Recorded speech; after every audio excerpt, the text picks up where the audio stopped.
2 শতকের কাছাকাছি সময় ধরে টিকে থাকা এই প্রাচীন ইটের স্থাপনা, যার দেয়ালে এখনও লেগে আছে সময়ের ছাপ, ইতিহাসের নীরব সাক্ষ্য। খিলানের বাঁক, মোটা স্তম্ভ আর চুনসুরকির গাঁথুনিতে গড়া কাঠামো দেখলেই বোঝা যায় এটি কেবল ইবাদতের স্থান নয়, বরং অতীতের এক জীবন্ত দলিল।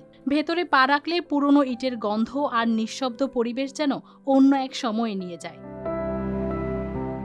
এই স্থাপনাটি সাতক্ষীরার কলারোয়া উপজেলার চেরাঘাট 7 গম্বুজ মসজিদ। স্থানীয়দের কাছে কায়েম বিশ্বাসের মসজিদ নামে পরিচিত।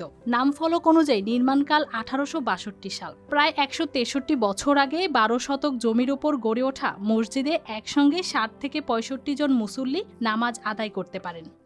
এই মসজিদটা খরচ বাঁচে 65% পর্যন্ত। ওয়ালটন বিএলডিসি ফ্যান ছড়ায় স্বস্তির সবুজ হাওয়া।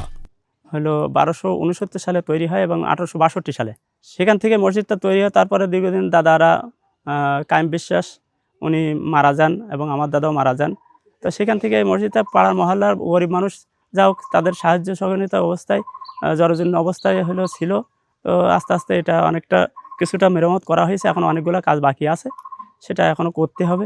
স্থানীয়দের প্রত্যাশা, যথাযথ উদ্যোগে এ ঐতিহ্য ভবিষ্যৎ প্রজন্মের জন্য সুরক্ষিত থাকবে। কায়েম বিশ্বাস এই মসজিদটি নির্মিত করছিল, সেই সময় এই মসজিদটি কত টাকা খরচ হয়েছে এটা ইনারাই জানে, আমরা এটা জানি না। তবে এই মসজিদে আমি এই 2 বছর সভাপতির আগে আমি 13 বছর যাবৎ এই মসজিদে ইমামতি করেছি। আসলে এই মসজিদটি খুব অবহেলিত অবস্থায় আগে ছিল, এখন আমাদের নিজেদের অর্থায়নে এটা আমরা সংস্কার কিছু অংশ করেছি, এখনও কিছু অংশ বাদ আছে।